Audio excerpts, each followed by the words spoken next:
Բարև ձեզ, սա ուրիշ կարծիքն է, եթե ձեզ հետաքրքիր է լինելու ընդհանուր առմամբ լսել ուրիշ կարծիք Հայաստանում տիրող իրավիճակի, ներքաղաքական կյանքի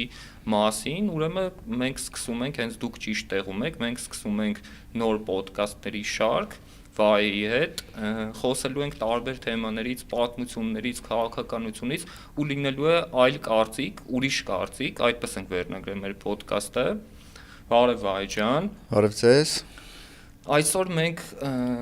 բացումը սկսենք այն թեմայով, որ Նիկոլ Փաշինյանը այսօր այցելել է Սյունիք իր ԿՊ խմբակի հետ։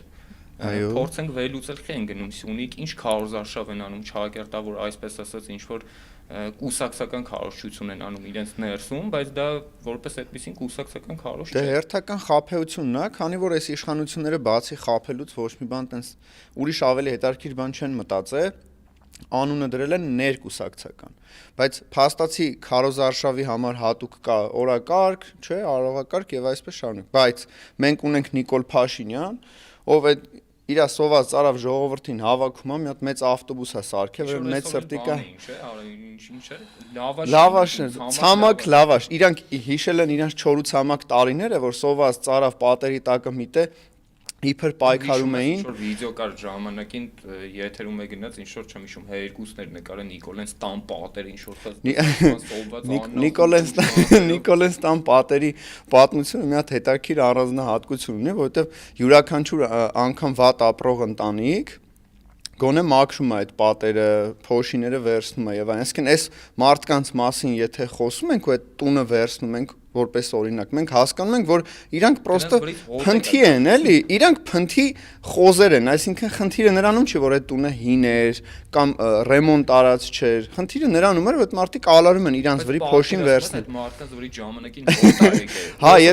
եթե հաշվի առնենք որ եթե տունը ապրել են ասենք իրանք միասին չեն հասցրել ասենք երևի չեն էլ օգտվել լոգարանից իմ կարծիքով միակ մաքուր տեղը որ մնացել է լոգարանով չեն հասցրել օգտվել իրավիճակ չի եղել որ կարելի է նաև լողանալ եւ այլն ինձ թվում է դա օրինակ Աշոտի մոտ դեռ մնացել է ինքը լողանալու հետ կապված մի քիչ կոմպլեքսներ ունի ֆոբիա ունի էլի ուրախ ավտոբուսին չակերտներով տեսեք ուրախ ավտոբուսը հավաքվել են այդ սոված ծարավները այն որ 7 միլիոն դրամ պարգևավճար են ստանում բայց մեկը իրանք հոգով նույն սովածն են այսինքն բան չի փոխվել այն ժամանակ էլ էին պարտքով ինչ որ բուտկեքից առևտուր անում մի կերպ յոլա են եթում հիմա անգամ որ ունեն 7 միլիոն դրամ պարգևավճար իրանց հոգին մեկա սոված է այս խավարասերները հավաքվել են մի հատ սիրուն մեծ ավտոբուս են վերցրել պետության հաշվին մեր հաշվին այսինքն սիրելի հայրենակիցներ պատկերացնում ենք մեր հաշվին իրանց համար ավտոբուս են առել մեր հաշվին իրանց համար առել են սուջուխ, լավաշ, կուկուռուզ, դինամիկ, անգամ դինամիկը մեր հետ չեն խորհրդակցել։ Արդյոք մենք պատրաստ ենք մեր հարկերի հաշվին այդ մեծ դինամիկը, որ վարչապետը հետը քաշ է տալի։ Նրանց էլ է հետը քաշ տալի։ Նենց չի որ խնդիրը դինամիկն է կամ ավտոբուսն է։ Խնդիրը նրանում է, որ այդ ուսապարկերին քաշ է տալի հետը տանում է Սյունիք, որ մեզ, մեր քաղաքացիներին համոզի, որ մեր երկրում խաղաղությունը Ես ճիշտն ասած շուտ-շուտ դրա հոսին հետևում եմ ճիշտն ասած, որովհետև պատկերացնում եմ կարող ուրախ ավտոբուսը հասնի Սյունիք ու գրեն որ Սյունիքը հանձնվեց, որովհետև այնտեղ Նիկոլ Փաշինյանը որոշեց դեմարկացիա դելիմիտացիա անել ու ակազվեցա, որ Գորիսը հայկական չի լինի, էլի, որովհետև Նիկոլ Փաշինյանի համար հայկական ոչ մի բան էլ չի մնացել։ Արարատը հայկական չի, կոնյակը հայկական չի Մնացել ասի, որ Ծիրանը հայկական չի, կապ չունի, որ Հայաստանում է ինքը աճում ու ամենահամովը մեր արևահամ Ծիրանն է, բայց աղբետ ջան, եկեք որոշենք, որ ինչ էլ լինի, Ծիրանը հայկական չի։ Դե ամեն դեպքում Նիկոլ Փաշինյանը նենց է տանում թեման, որ Հայաստանը արժե զրկում է, արժե համակարգը եկեղեցուց սկսել է քարոզարշավ հայի ինքնության դեմ։ Այս մարդու քարոզարշավը հայի ինքնության դեմ է, ազգային արժեքների դեմ է, ազգային գաղափարախոսության դեմ է։ Այսինքն ուզում է տարածաշրջանում Հայաստանը, որ փոքր երկիր է ու այդ ազգային գաղափարախոսության շուրջ պետք է համախմբի, որ երկիրը զարգանա, ուժեղանա, իրանից ուժ ցույց տա, այսօր ինքը փլում է դա ամբողջությամբ։ Այսինքն ինչ է ուզում անի Իմ կարծիքով, տեսեք, յուրաքանչյուր պետության հենասյունը կրոնն է, իր հավատքը ու բանակը։ Այսինքն բանակը պաշտպանում է անվտանգությունը, սահմանները, կրոնն էլ այն մեր արժե համակարգն է, այն հոգևոր արժեքներն են, ընտանիք, չէ, պետություն, այդ փող հարաբերություններն է, որը փող կապակցված է։ Հիմա տեսեք, այս մարդը բանակը 20 թվականին ընթառաջ իհարկե 18 թվականից սկսել էր կազմակերպումը, բայց բանակը ամբողջությամբ ոչնչացրեց, այո, անտրուսիկ Վահագը եւ նոր տեսակի կլուբնիկներ։ Կարիքը չեմ տեսնում, որովհետեւ Դե, Վահագը ինքը իր մասին փոքր մարդ է ինքը, հա, պատմել է, բոլորն էլ տկտկարամիտ կերպ է։ բանակում, իսկ բանակում ովքեր տռուսիկ չունեին, կարծիքով չգիտեմ, Անողնաշարներ է կարծում։ Որ ծառայել են բանակում, բոլորը տռուսիկ են ունեցել։ Կարար գոնե ամոթու ձեն չհաներ, որ չի ունեցել, Բայց քո անցնել ծառայության ժամանակ առաջ։ եղել է դեպք, որ ասենք բանակում տռուսիկ չունենա։ Ոչ իհարկե, բնականաբար ոչ։ Հերիք չի Մենք մենք առանց տռուսիկի էր։ հերիք չի մենք միշտ ստանում էինք, նու պետությունը տալիս էր էլի, այսինքն բարձրացնես ավելի հարմար կլինի, բայց չեն հարմար։ հերիք չի, մենք ստանում էինք, առավելագույն մաքսիմալ կերպով, հերիք չի մենք հետերս դիրքեր էինք տանում, այսինքն այդ եթե կենցաղը չպատմեմ մեր բանակային կյանքի հասկանալի պատճառներով, Ալեքսանյան Վահագի մոտ ինչ թյուր խայտարակ իրավիճակ եղե, որ ինքը իր մասին անգամ բարձրաձայնում է, որ շատ անողնաշար պիլներ, չէ, շատ անողնաշար պիլներ հայոց բանակում, դե կարող է ինքն թույլ տղա եղե, իրանից խլել են իր փայտը ռուսիկը, հնարավոր չի։ Չեմ կարծում, որ տենց սպայական կազմը կամ մնացած բոլոր, ասենք, չգիտեմ, զինվորական կազմը կամ ընդերի նորմալ տղեկը, որ ինչ որ չգիտեմ, որ տենային ինչ որ մեկը տռուսիկ չունի, տռուսիկ կտային։ Այսինքն ոնց հնարավոր է զինվորը տռուսիկ չունենա, դա ամբողջությամբ սուտ է, աբսուրդ է։ Իմ կարծիքով չի կարող ասենք Ալեքսանյան Վահագը տռուսիկ ունեցած չլինի, կարող է հիմա է չունի, երևի ինչ որ ֆոբիա ունի տռուսիկների։ Էդ է ուզում ասել, ինձ թվում է ամենայն հավանականությամբ իր մոտ էդի տենց որպես քրոնիկական մնացել է, ու հիմա էլ չի հակնում, որտեվ մտածում որ հակնի կարող խնդիրներ առաջանա, ոնց են, չէ, ասենք կային մարդկա նասկի չի հակնում։ Դե այն մարդիկ օրինակ որ լողանալու այդ խնդիր ունեն, մեծ մարդն էլ ասենք։ Օրինակ ես գիտեմ ինչքան երևի չեմ շփոթում Կարեն Գիլոյանը, հիմիկվային սպորտի հետ կապված ինչ որ փոխնախարարը աշխատում ինչ անում։ ԿԳՍՄ ՏՌՉՎ եւ այդ նախարարությունը չի հակնում նասկի, երևի Ալեքսանյան Վահագնը տռուսիկ չի հակնում։ Դե նասկին կարող ասենք ոտքերի հետ կապված խնդիրներ լինի, տռուսիկ։ Երևի բան չկա, ինչի վրա հակնի։ Լավ, եկեք վերադառնանք, ուրեմն տեսեք, քանդելով բանակը 20 թվականին, ստեղծեց մի իրավիճակ, որտեղ որ մեղավորային նախկինները բանակ չկար, ու այդ բանակը հաղթել էր 16 թվականին, մի բան հասկանանք, էլի, եթե բանակը սկսել են քանդել, իրոք սկսել են քանդել ու այսօր տեսել են, որ այդ բանակը քանդում են, բայց նայեք, ամենաառաջի հայտարարությունը բանակի վերաբերյալ արել է էլի այդ նույն Վահագը, ասել որ տռուսիկ չունեմ, ու այդու սկսել է բանակի քանդումը։ Հասկանում ես, այսինքն կապ չունի մատի Ալեքսանյան Վահագն ա եղել, կարող է լինել, չգիտեմ, ինչ որ այլ մի հատ ուսապարկ նման հայտարարություն աներ։ Հա, իշխանության ներկայացուցիչ, փաստացի падգամավոր, հիմա արդեն խորհրդի անդամ եւ այլն, վարչության փոխնախագահ է հասել, դե արագ է էլի աշխատում։ Իրանց մոտ այդ կարիերնի ռոստը, որ ասում են, էլի, շատ արագ է։ Երևի Ալեքսանյան Վահագը ամենաարագն է վերև բարձրանում, որտեվ հակը տռուսիկ չկա։ Որտեվ այդ ավելորդ ժամանակ է, չէ՞ ծախսվում։ Նայ, խնդիրը գիտես որն է, որ Ալեքսանյան Վահագը տռուսիկ ունեցել է, հավատա, բայց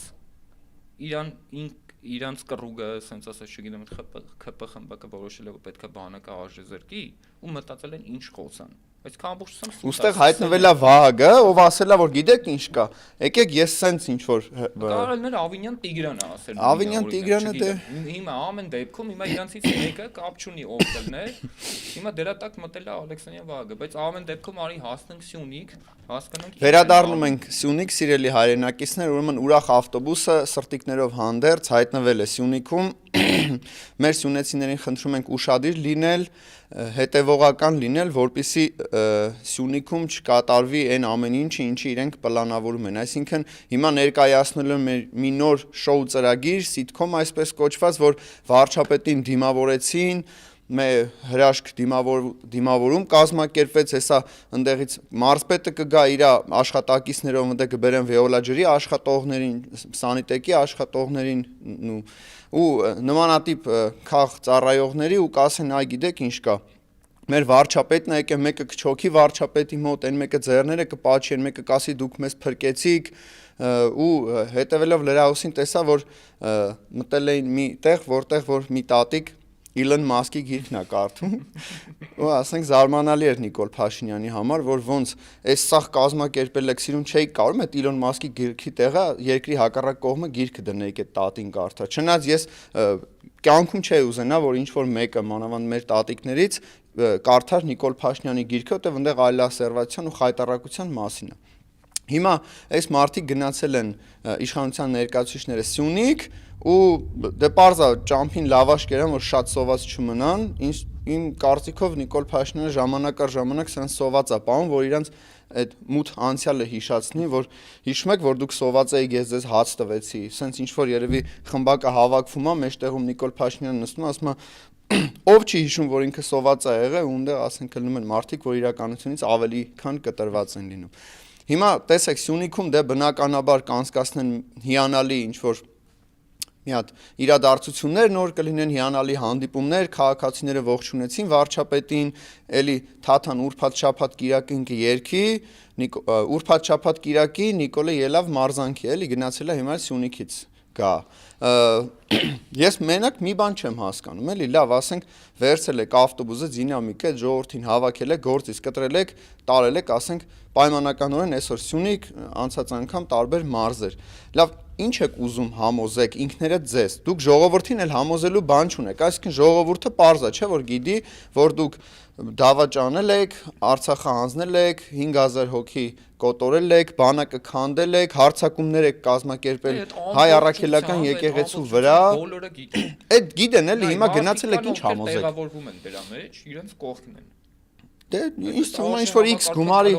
հիմա ցանկացած գումարի համար այդ արժե համակարգը կարող հիմա դու չես, ասենք իրանց կողքը X գումարի համար։ Ես ճիշտն ասած անգամ 18 թվականին որ դեռ չէին պարտվել ու ընդհանրապես այս խնդիրը չկար, ես կարծում եմ չէի կարա իրանց թիմակիցը լինեի, որովհետև տեսեք, ես համ լողանում էի, համ տրուսիկ ունեի, համ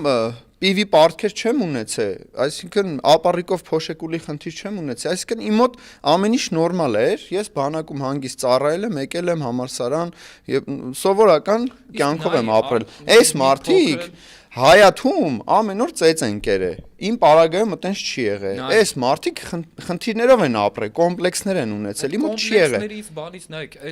այս մարդիկ, ովքեր կյանքում իրանցից ինչ որ բան չեն ներկայացրել, ինչ որ, չգիտեմ, 10 հոգու չեն ղեկավարել, չգիտեմ, ինչ որ մի հատ հիմնարկում բաժնի պետք չեն եղել։ Ես ներողություն եմ խնդրում, այս մարդիկ ինչ հիմնարկություն, տունը չեն կարող ղեկավարել, մեկի կնիկը մեկին ավլել է տալի, այն մեկի կնիկը հիմա այդ մարդիկ այսօր փաստացի ղեկավարում են Հայաստանի Հանրապետությունը։ Այսօր, ասենք, խոսենք մի փոքր, մենք Երևանում ենք ապրում երկուսս էլ, Երևանի խնդիրների մասին, քաղաքապետարանից սկսած Ավինյան Տիգրանից, իր վարչակազմից, ովքեր այսօր ղեկավարում են Երևանը։ Նախ ամենաառաջինը, մենք խնդիր ունենք փոսերի հետ ասֆալտապատման աշխատանքների,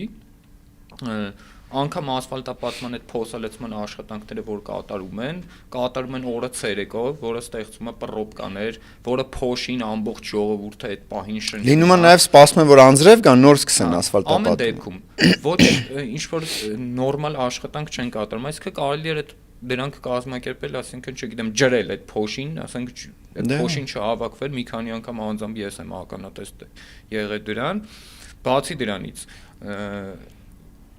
խցանումները չէ 3 անգամ ավել 25 թվականի բյուջեն 3 անգամ ավել կատարողական են ներկայացնել, այսինքն բյուջեն հաստատված է եղել, սա թվերով ասեմ, ասենք բյուջեն հաստատված է եղել Իմ կարծիքով գումարը Ավինյանին տալիս են, ուղղակի Ավինյանը չի ծախսում։ Չնայ 3.4 անգամ 25 թվականի բյուջեն գերակատարել են, այսինքն բյուջեով հաստատված է եղել 148 միլիարդ դրամ, բայց նրանք ասենք 2.8 միլիարդ դրամ պարգևավճարներ են բաժանել, ավել ծախս են ցույց տվել։ Այսինքն իրանք նորմալ չեն աշխատում։ Փողն էլ ուտում են։ Իրանք որոշում են իրանք պարգևավճար տալ, այսինքն եթե դու ինչ որ գործառու ես կամ միտեղ աշխատում ես, եթե քո գործը նորմալ չես անում, քեզ դրա համար բարձր ապարքեվավճար չեն տա, չէ, ինչ որ։ Հա, հիմնականում տեսեք ոնց է։ Вообще, Ամբողջ աշխարհում տարածված է, որ եթե աշխատողը լավ չի աշխատում, պրեմիա այսպես կոչված չի ստանում ապարքեվավճար։ Հիմա այս մարդիկ, որ աշխատանքի համար են ստացել այդ ապարքեվավճարները, օրինակ այնտեղ թուղթ բլանկա չէ լինում։ մետրոյի կառուցում։ Հա, աջափնյակ մետրոն ընտիր աշխատում է, ես եղել եմ, այդ ընդդիմությունը հերյուրանքներ է տարածում, որ իբր այդ մետրոն QR կոդով, հա, նորմալ աշխատում է։ Անկեղծ եմ ասում, ես աջափնյակի մետրոն եղել է, բացում էլ է եղել, Ավինյան ուղակի համեստություն արեց, ասեց եկեք sense չհրապարակումներ չանենք։ Հա, տանեցին երբ հավաքվեցին, երեխեքը լենտը կտրեցին, բան, բայց նորմալ աշխատում է, իդեպ ասեմ, ընդեղ էլ էլի այդ տելսելներով, բանով աշխատում է։ Հայրը որ ասում էր տենց օպելների վարորդները բան են։ Ինձ թվում էր սկզբի համար ինձ թվում է պետքա sense մի հատ հետարքիր ակցիա էլի նախաձեռնություն նաև խորհուրդ կարակ Opel-ի վարորդներին առանձին QR-ներ տրամադրեք որպես ներողություն ասեք կարակ աջափնյակ մետրոյից օգտվեք 1 տարի անվճար քանի որ մենք ձեզ ի սկզբանե չէինք ուզում վիրավորեինք եթե Opel-ա քշում այսինքն ինքը չունի հնարավորություն Mercedes քշելու, այստեղ խոսքը նրա մասին չի, որ Opel-ը արժի 3000 $5000, այստեղ խոսքը գնում է Mercedes-ի ծախսերը ավելի շատ են, ինքը ասենք ամսվա մեջ ավելի մեծ ծախս պետք է անի ավտոյի մաշվածություն, բան Ախր այդ խոսույթը իր հոր մակարդակի մասին է, տեսեք, օրինակ Opel կա Mercedes-ից թանկ է, բավականին նոր արտադրության Opel-ները նաև թանկ են, նես չի որ էժան է, դա մեկ, երկրորդ, ասենք որ մարդը Opel-ա քշում, հիմա իր ճաշակը, ասենք գերմանական ավտո մեքենաշինությունից Opel-ն է հավանում, ասենք կարող է զնակն է դուրը գալի կամ ասենք Opel-ի դուռը ավելի հարմար է փակվում կամ մյուս, հա, հիմա ավտոն ավտո է, էլի, հիմա ժամանակին ոնց որ ասենք օրինակ վայ, էսի Ջորիա քշում, ասենք Ժիգուլիա քշում կամ 07 չունի, էլի։ Նույն Հա, նույն սկզբունքով մենք տարանք պրոյեկտենք այդ օրինակները տարբեր բաների վրա, բայց տեսեք, հիմա հարց առաջանում, լավ, ասենք մարդը նախընտրել է Opel կամ հնարավորությունը ներել է Opel-ի։ Կարելի է թիրախավորել այդ մարդկանց, ովքեր որ ավելի սահմանափակ հնարավորություններ ունեն, ու այդ մարդիկ ավելի ինքնասիրություն ունեն, այդ մարդիկ ավելի հայրենասեր են, քան իր տղան, ով որ քշում է ենթադրենք Mercedes, էլեկտրոմոբիլ եւ այլն, բայց հարա մնի տենց տղեն, էլի։ Հիմա օրինակ Ավինյանի հերը գոհ է, որ իր տղեն ունի այդ Mercedes-ից, Opel չունի, փաստացի։ Բայց այդ վիճակում է գտնվում, էլի, ասենք, այնտեղ տեսարաններ կա, չեմ էլ ուզում, ախր եթերային էլ չի, էլի, այդ բութ, ինչ որ, ասեմ բութ դուք հասկացեք, ժողովուրդ ջան։ Հիմա ասենք այդ մարդը, որ այս իրավիճակում է հայտնվել։ Մի ավելի լավ չէր Opel քշեր, բայց նորմալ տղալներ, էլի։ Քան ասենք Mercedes քշեր ու չգիտեմ, ասենք։ Չէ, ամեն դեպքում հասկանում ենք մի բան, որ այս մարդիկ ոչ մի բան չեն անում են վատ, սակուրաներ են տնկում, նորմալ ծառերը կդրում են։ Ասենք քաղաքում ոչ մի նորմալ մի հատ ինչ որ փոփոխություն կարաս, օրինակ բերես։ Ես հենց նոր այդ էի մտածում, որ օրինակ կարանք ասենք գիտեք ինչ կա, այսքան բան վատն է, բայց օրինակ այս մի բանը լավն է։ Ծառահատում, փոսեր, խցանումներ, կարմիր գծերը թանկացրել են։ Խայտարակ վիճակ է Երևանում։ Էլ չեմ ասում, ընդհանրապես վերահսկողություն չկա, անգամ մեկ պատուհանը նորմալ չի գործում, էլ չեմ ասում լիքը խնդիրներ կա, հերթեր, քաղաքացիները չեն կարող իրենց խնդիրները նորմալ բարձրաձայնեն եւ այլն։ Ու այս պարագայում չկա մի բան, որ ասենք լավ, հերն էլ անիծած։ Գոնե այս մարդը Երևան քաղաքում այս մի խնդիրը լուծել է։ Երևանի քաղաքապետարանի հետ կապված օրինակ եմ բերում։ Հարցազրույցներից հայտնի մի հատ երիտասարդ կա, ով վերնիսաժում ամենօրյա գիրք է ծախում։ Գիրք տենց, չգիտեմ, շո մոմակալները բան, ինչ որ սենց լավ առթորա զբաղվում էլի, հա։ Որ ծախում է։ Ինքը հարցազրույցներից տարբեր հարցազրույցներում տեսել եմ, որ ինքը գովում է Տիգրան Ավինյանին, ասում է Տիգրան Ավինյանը մեռնեմ կյանքին, բայց նախկինները վատն էին բանման։ Մի քանի օր առաջ նույն երիտասարդին տեսնում եմ, ովքեր գալիս են բան։ Այդ մարդիկ, ովքեր առևտրի վարչությամբ են զբաղվում, քաղաքապետարան, գալիս են այդ նույն երիտասարդին, ասում են ստեղ հավաքի, ոչմ կոմպենսացնում ենք ամբողջությամբ, քո գույքը։ Իրան ասում են եղբայր, դու գիտես, որ իրանք քաղաքապետարանից են, Ավինյան Տիգրանի հետի աշխատողներն են, իրանք եկել են, որ քեզ չթողեն ծախեն։ Ասում է Բնականաբար գիտի, այո։ Բայց ասում է մեղավորը Ավինյան Տիգրանը չի։ Ասում բա ով է։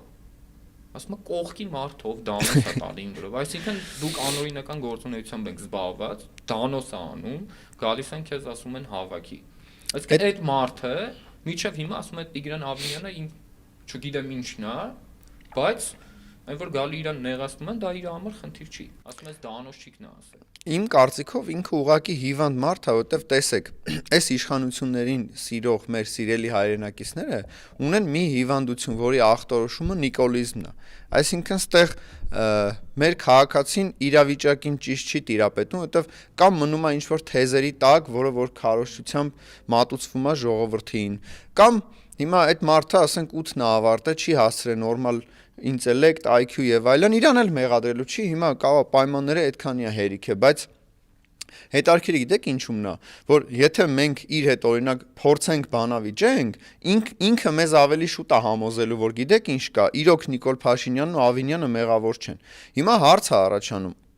Եթե դուք այդ ամեն ինչը հասկանում եք, գիտակցում եք, որ պայմանականորեն կա այս խնդիրը, որը որ կողինների հետ է կապված։ Հիմա արդյոք դուք ձեր քվեն պատրաստ եք երկրորդ կամ երրորդ անգամ տայիք այդ նույն քաղաքական ուժին, ում կողքի մարդիկ լավը չեն, այսինքն դուք բացառապես ընտրում եք կոնկրետ Նիկոլ Փաշինյանին, թե իր թիմակիցներին, ովքեր որ պարգևաճարներ են ստանում մեր հաշվին եւ այս ամեն ինչը պատկերը էլ ուզում եմ իրանց հոգեբանություն, դե իրանց ուղեղի մեջ չեմ կարող հայտնվեմ, եթե կա իհարկե, բայց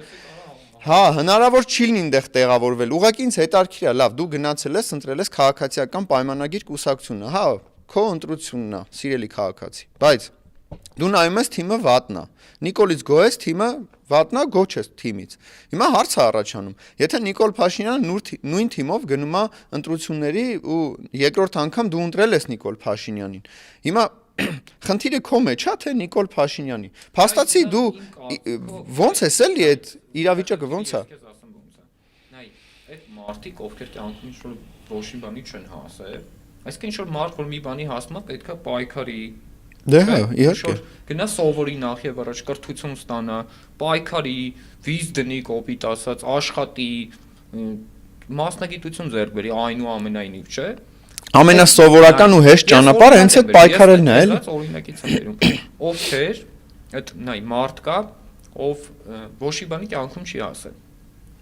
Ոչ մասնագիտություն ունի, ոչի բան, ինչ-որ բանվորությամբ զբաղվում բան։ Ինքը 15 տարի առաջ էր բանվորությամբ զբաղվում։ Հիմա էլ է բանվորությամբ զբաղվում, բայց հիմա ասենք կարակը թանկ է, պանիրը թանկ է, միսը թանկ է, ավելի քիչ փող է ստանում, քան նախկինում էր ստանում։ Հա, միտքը հասկանում եմ մոտավորապես։ Ասում է Նիկոլ Փաշինյանին էլի ընտրելու են։ Խիա ընտրելու։ Այդ մարդու հոգեբանությունը ո՞րն է։ Եթե իր կյանքում ոչի բան չի փոխվել, ավելի է վատը դարել, ու նես չի որ վաղը ընտրվի, իր համար դա լավն է լինելու։ Ու այդ մարդը Տես իմ կարծիքով պատասխանը արդեն կար մեջ, այսինքն տեսեք, այս մարդը քանի որ պայքարող չի, ինքը նաև չի պայքարում որ ավել հաց ու երշիկ ունենա, ինքը չի պայքարում որ բանվորից օրինակ դառնա ավելի ինչ որ մասնագետ։ Չէ, միջին մասնագետ դառնա։ Չէ, օրինակ ընտրվի, ասենք X մարդը, Նիկոլ Փաշինյանը չընտրվեց։ Ընտրվեց օրինակ, չգիտեմ։ Ինքը նույն այդ գործն է անելու, այո։ Ցանկացած այլ տեխնացու, ով այսօր առաջադրվել է։ Հիմա որ ընտրվեց այդ մարդը, իրան այդտեղ ինչ կլինի Նիկոլը, թե չգիտեմ, Գագոն, թե հոգեբանական առումով է իր մոտ փոփոխությունը։ Տեսեք, մեր ժողովրդի մեջ կա մի ստվար զանգված ու շատ լավ որ ստվար զանգված է։ Ովքեր որ ասում են, եթե ես ջիպ չունեմ, թո դիմացինն էլ չունի։ Չէ, հիմա նայ դու Հիմա այս մարդը ասում ես բանվոր եմ, հարմարվել է Նիկոլ Փաշինյանի կառավարմանը, իշխանությանը, իր համար այդ փոփոխությունները կյանքում դու ինձ լիքը օրինակներ ես բերել մեր զրույցներում, որ բժնիում կան մարդիկ, ովքեր Նիկոլական են, Նիկոլի կյանքին մեռնեմ ու տենց իրանց կյանքում էլի բան չի փոխվել, չի փոխվելու։ Իրանց մոտ էլ չի փոխվում։ Չէ, չի փոխվելու, չի փոխվում։ Նիկոլին ընտրելի։ Որովհետև այդ մարդիկ տարբեր խնդիրներ ունեն, կոմպլեքսներ ունեն, որոնք որ փորձում են բարթեն իշխանությունների վրա, բայց քանի որ Նիկոլ Փաշինյանը ավելի մոտ է իրենց հոգեբանական տեսանկյունից, այսինքն Նիկոլ Փաշինյանը կուկուրուզը իրանց նման է ուտում, Նիկոլ Փաշինյանը պերաշկին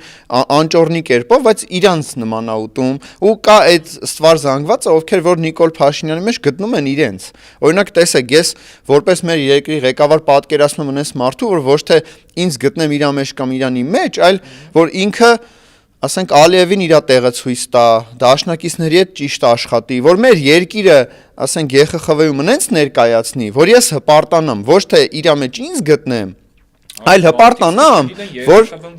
դե ցավոք սրտի, հա, բայց դա այն Եվրոպայի կոմերն է, ժողովուրդ ջան, դա այդում ես մի քիչ այն կոմ, այն որ Ռուսաստանը անցնում ես, դա արդեն Եվրոպան է, այդ Եվրոպայի կողմերը, այդպես տարբեր քաղաքներ կան իրանք, ընդ մեկի անունը Փարիզ է, մեկինը Մարսել, բան, Բրյուսել, sense տեղեր կան էլի աշխարհում։ Այդտեղ հավաքվում են տարբեր երկրի ղեկավարներ ու քննարկումներ ա գնում, հա, էլի հասանելի կերպով։ Ու այնտեղ բոլոր երկրի ղեկավարները, ովքեր որ ԵԽԽՎ անդամներ են, որտեվ եթե անդամներ չեն կարա մասնակցեն։ Հիմա մեր երկիրը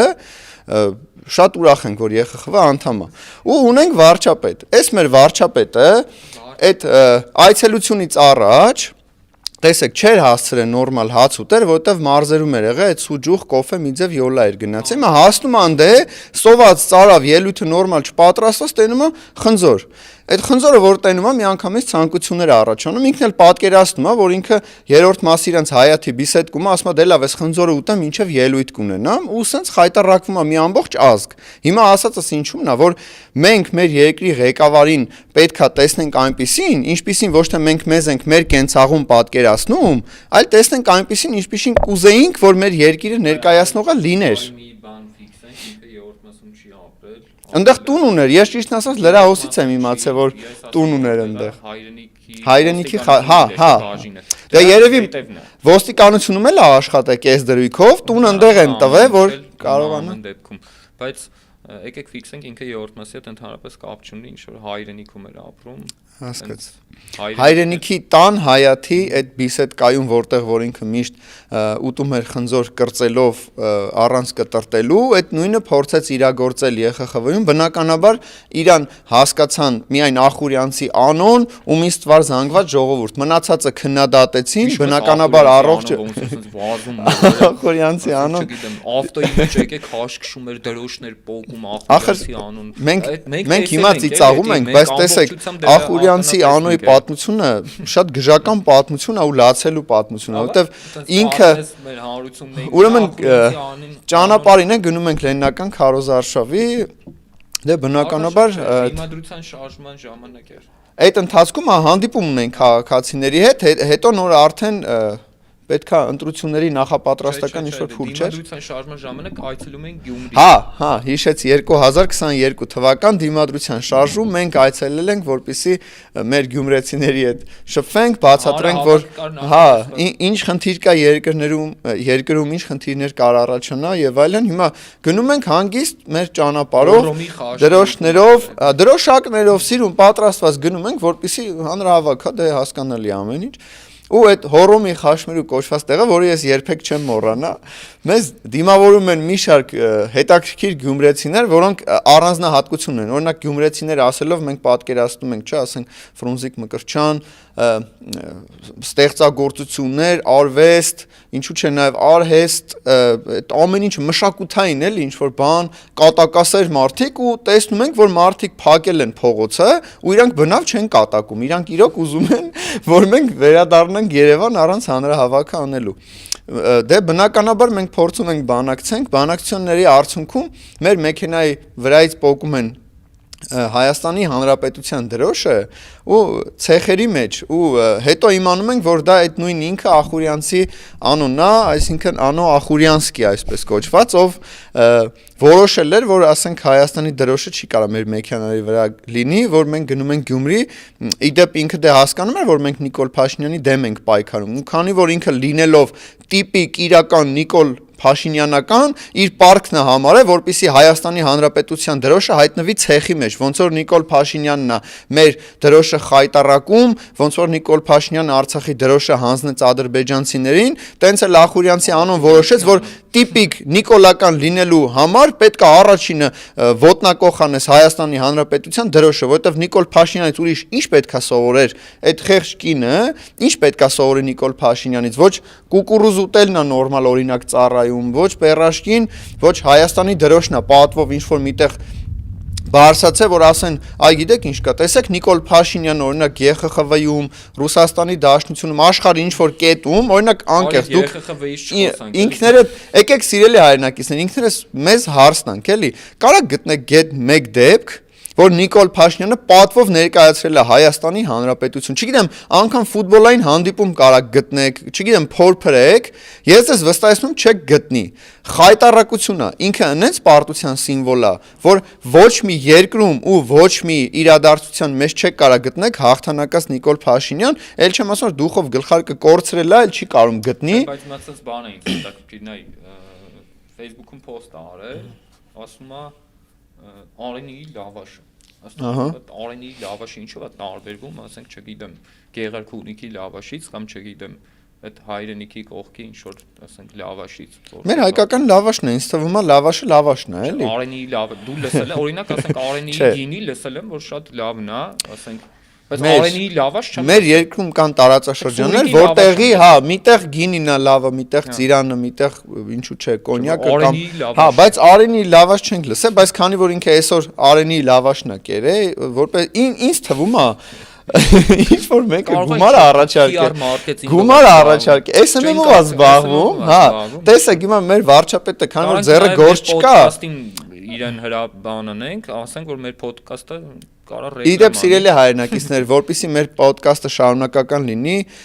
կոմենտներում գրեք ձեր հարցերը, հետաքրքրող թեմաները, հետևեք մեզ ընդհանրապես ու փորձենք միասին հետագա քննարկումները իրագործենք, որպեսզի ավելի հեշտ լինի։ Մտածել ենք հյուրեր հրավիրենք, երեքով խոսենք։ Հա, կարա գրեք ձեր ցանկալի հյուրը, ում կուզենայիք տեսնել մեր հետ, որպես երրորդ անձ, որ պատրաստ կլինի մեր հետ քննարկել։ Մենք ամբողջությամբ sense քաղաքական դաշտը չենք տենց խոսելու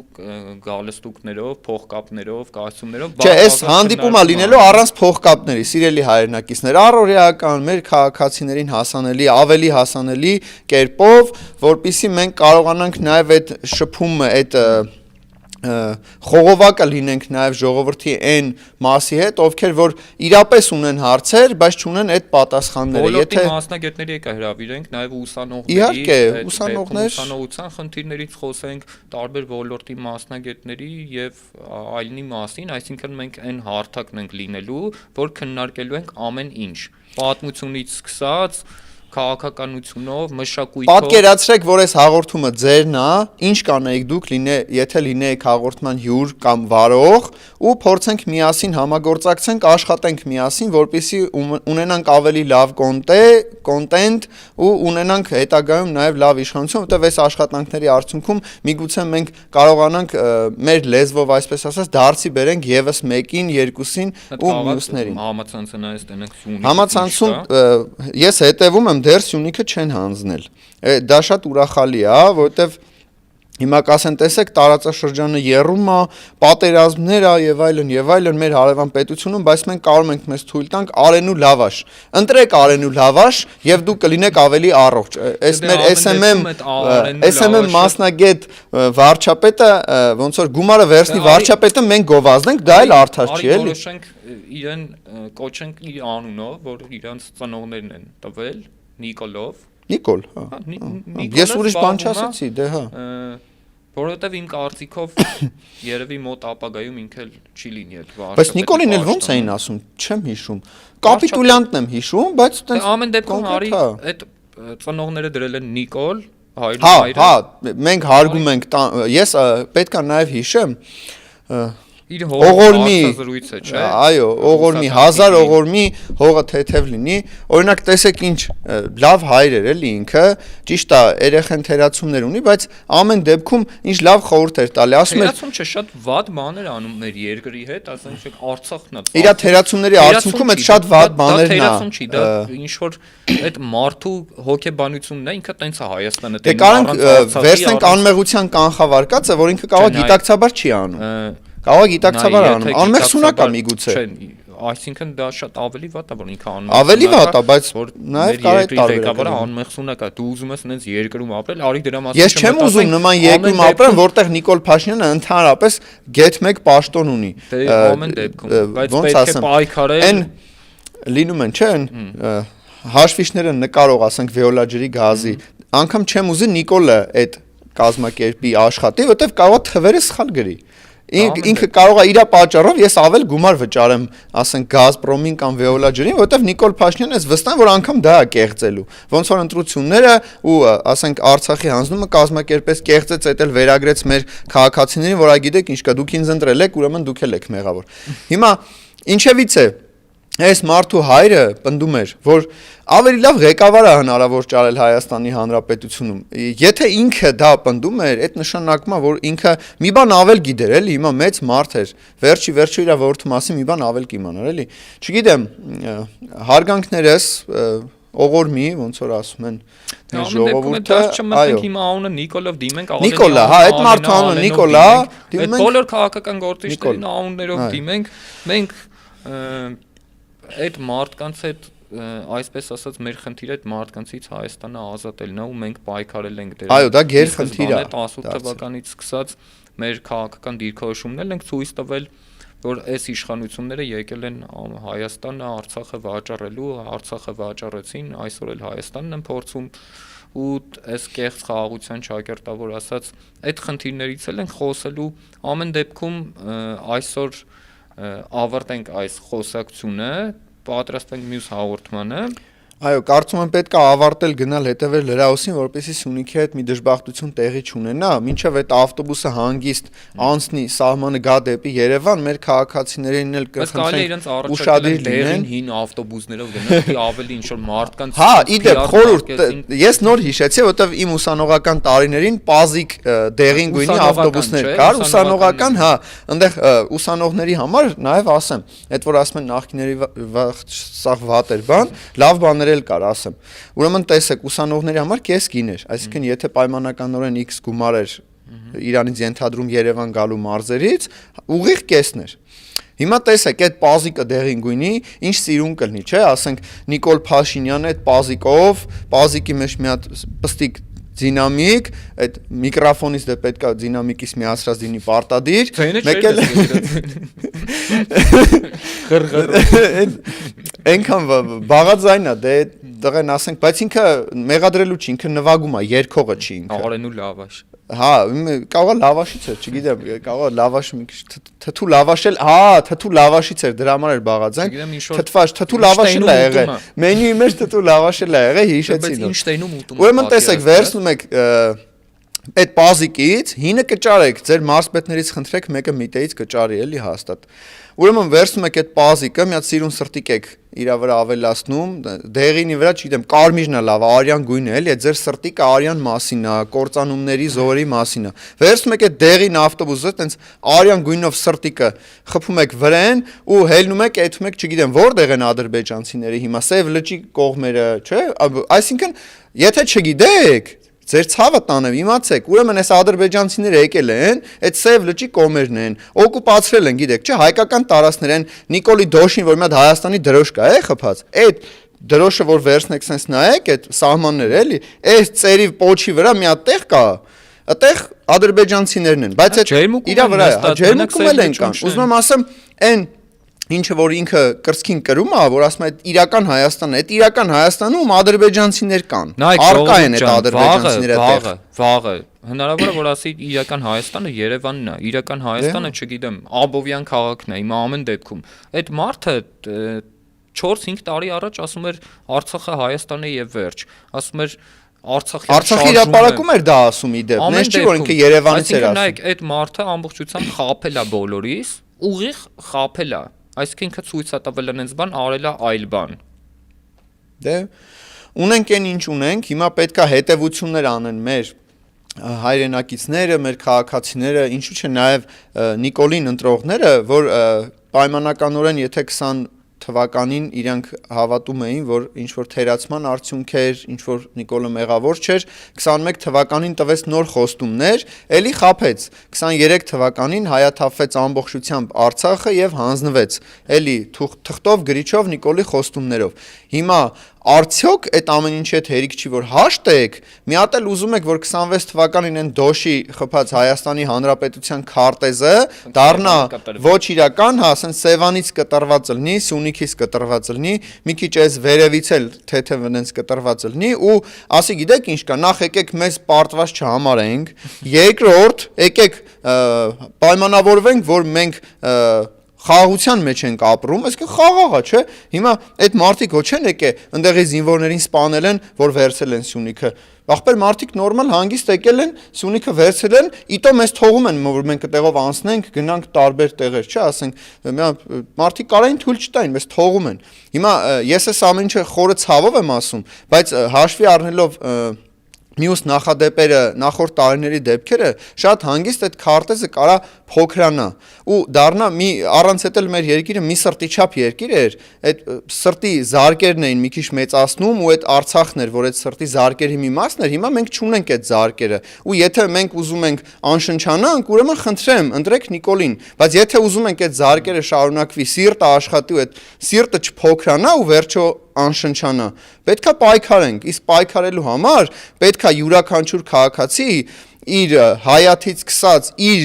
ձևով փորձի պայքարի այդ ամեն ինչի դեմ, այդ չարիքի դեմ, կլինի ինքը կոշկակար, թե կլինի քաղաքական գործիչ, այդ մարդը պետքա պայքարի, որպեսզի Նիկոլ Փաշինյանը մեզնից չխլի այդ վերջին զարկը ու այդ սիրտը չկանգնի։ Ամեն դեպքում ավարտենք մեր այսօրվա ոդքասթը, հարգելի հայրենակիցներ, ուրիշ ոդքասթներ եթերում, ես ու Վահեն ենք ամբողջությամբ արելու, նաև կհրավիրենք հյուրեր, կհանդիպենք հաջորդ անգամ։